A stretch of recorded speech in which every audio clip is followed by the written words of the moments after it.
I know I've asked questions like this before, but are we the ones observing our world, or are we the ones being watched by ghosts as intruders from an alternate world? Each day, we creep closer to the answer with real evidence from paranormal investigations and these true stories that might make you reconsider what is real and what isn't. In the hallways, Adelaide, South Australia, circa 1990s. Deirdre was a nurse working in a very busy hospital in South Australia.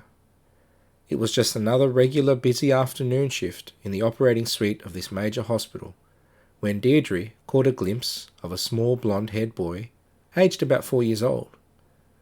He was wearing a blue and white striped hospital gown and ran past the door of the room she was in.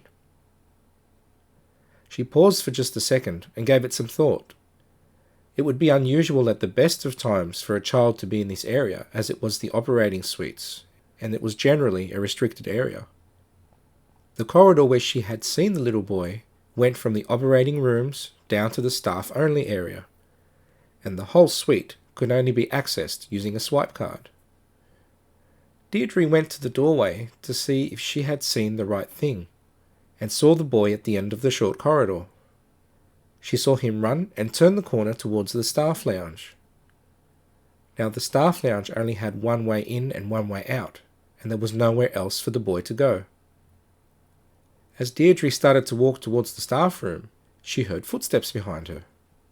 She quickly turned around to see another nurse walking towards her. The nurse approached her and asked if she had seen a small boy running through the corridor.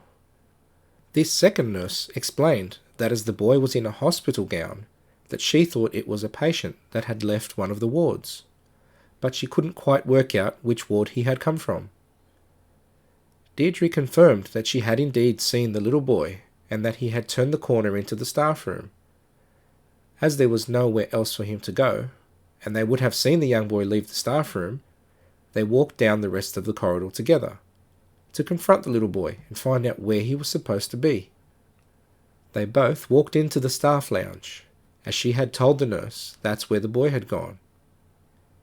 Deirdre noted that the corridor was empty, and as they walked into the lounge, there were 2 nurses in there having their break.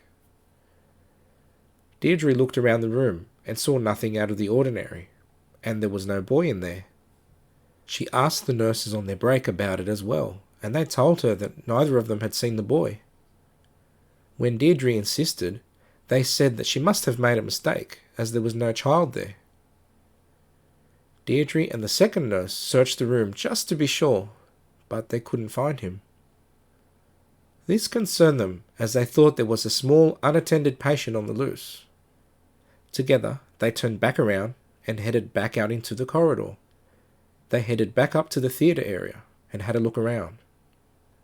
When they did so, they came across another staff member that was headed towards the lounge. They asked this nurse if she had seen the little boy and described him. Seeing the confused looks on their faces, this third nurse looked at them and smiled at them. She confirmed that she hadn't seen the boy, but commented to them, "I see you've met our little Casper."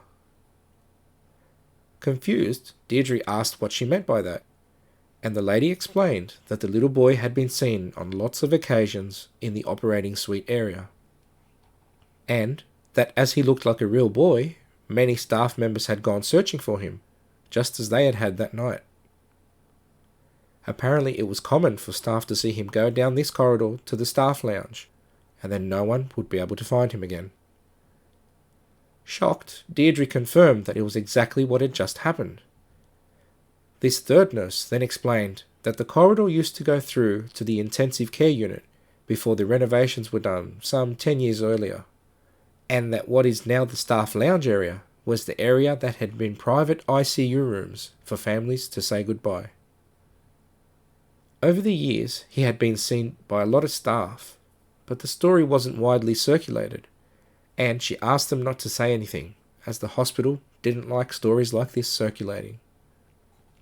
Shocked, Deirdre went back to work and continued her shift without any further incidents. It was a few weeks later, however, that she was working on a night shift and tired, she looked at her watch. It was about midnight. Together with a colleague of hers, Deirdre was checking oxygen tanks on the theatre trolleys. They were lined up outside the theatre suite in the main corridor, and this area can't be accessed by the public. There was, however, a small alcove where the lifts were situated. They were concentrating on their job, and heard the ding of the lift and the sound of the doors opening. Now this wasn't unusual during the day, but due to the late hour, they both looked up. Keep in mind that they couldn't see the lift doors directly from where they were. Suddenly, they saw the same small boy, wearing the same type of gown, run from around the lift area and pass straight through the frosted glass doors to the operating suite. The doors didn't open, and at any rate, they could only be accessed using a swipe card. Deirdre's colleague was totally freaked out and became hysterical. She tried to get her to calm down and go through the doors so they could rejoin the other staff, but she wouldn't go. Neither would she let Deirdre leave her alone. In the hopes of calming her colleague, she told her the story of what had happened a few weeks ago, assuring her that it was okay to go inside. All the lights were on as that area operated 24/7, and there were other staff inside the suite. Eventually, they went in together, and her colleague packed up all her things and left, but only after she insisted that they get a security guard to escort her to her car. Unfortunately, her colleague never returned to work and resigned immediately.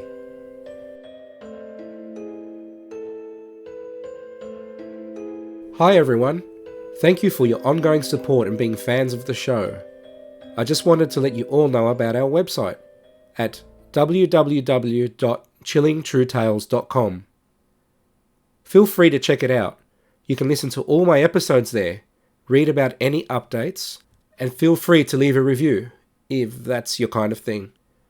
Also, if you've had a strange experience that you'd like to share, please get into contact with me and let me know all about it. I love hearing your true creepy stories. I think we all love the creepy and the strange, and that's why we're here. Ghosts, demons, UFOs, aliens, cryptids, urban legends and more. If it's creepy and weird, it has a home here.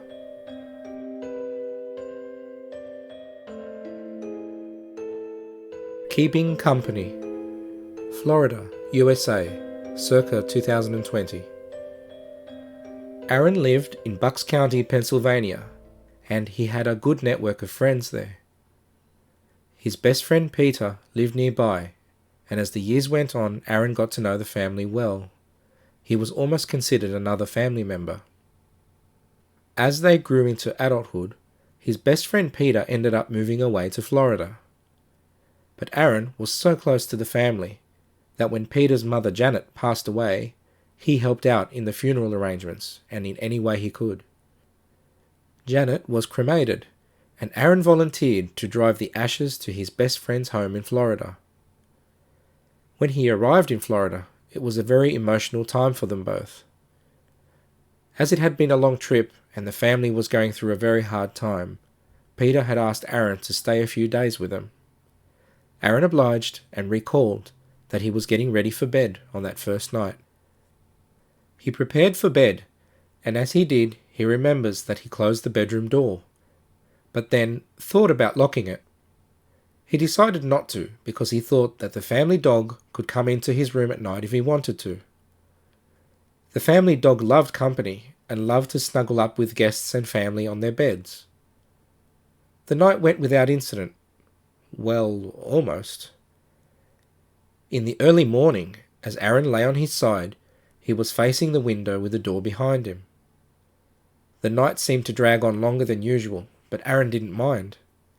He thought about how hard a time the family were facing, and how poor Janet had passed away, and the impact that would have on the family. After a while, he started thinking about the family dog, and then he heard the door open slowly. The open door sound was followed by the sound of dragging steps on the carpet towards the bed. He lay calm and still, just looking out of that window, feeling pleased that the dog was coming in to visit him. As he lay there in bed, Aaron felt the dog gently sit on the bed next to him. As he didn't want to startle the dog and potentially frighten him off, he didn't make any sudden movements. He turned to face the dog slowly, with a big warm smile on his face, in order to greet him, and to his shock, the dog wasn't there. Aaron looked closely at the door, and it was still closed. A bit confused, Aaron looked at the bed beside him, and noticed that there was a very visible dip, and the impression of someone's bottom on the blanket of the bed. Aaron now jumped out of bed startled and ran out of the room.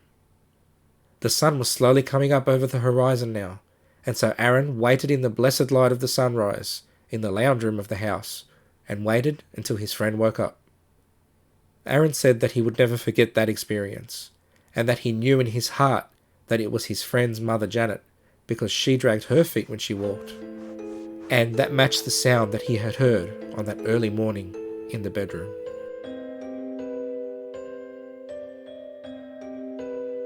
I would love to hear from you all about your own paranormal experiences.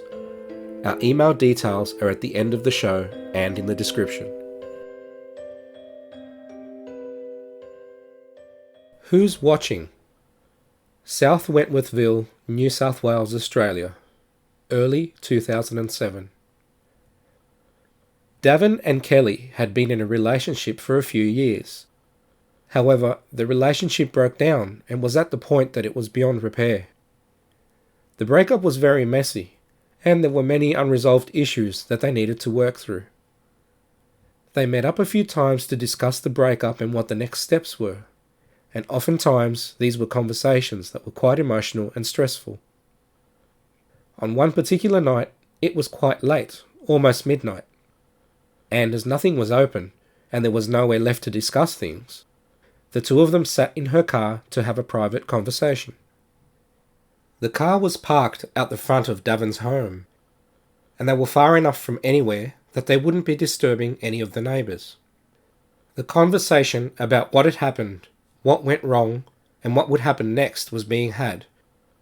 Again, Davin was getting quite fed up with the argument. Kelly was getting tired as well. At one stage of the discussion, Davin started looking out of the passenger side window of the car. And then something strange caught his eye. Something really stood out against the rest of what he was able to see, and he had to look very closely to see what it was. It appeared to be a figure of an old woman in a nightgown, standing on her porch and facing them in the car. At first he thought maybe they had disturbed the owner of the house, but then realized something even more strange. The old lady seemed to be glowing with a dull white light against the backdrop of the rest of the porch and the things around her. As soon as Davin noticed it, the figure of the old lady very slowly turned around, as if to walk back inside the doorway of the house. It moved strangely, almost as if it was struggling to move, like someone who is heavy, or maybe an older person. Davin also noticed that he could not make out the torso or head of the figure as it turned away, and could only see the figure from the lower chest and down. Then he watched as the figure walked towards the doorway, and walked into the house and out of his sight, straight through the closed door. The door was visible under the streetlights, but it had not been moved at all. Davin went silent for a moment, and then Kelly, noticing something was wrong, asked him, "What did you see?" And Davin replied, "You wouldn't believe me if I told you." This show is made possible by people like you sharing their real-life experiences, so please feel free to contact me. Thanks for joining me on this creepy adventure. Until next time.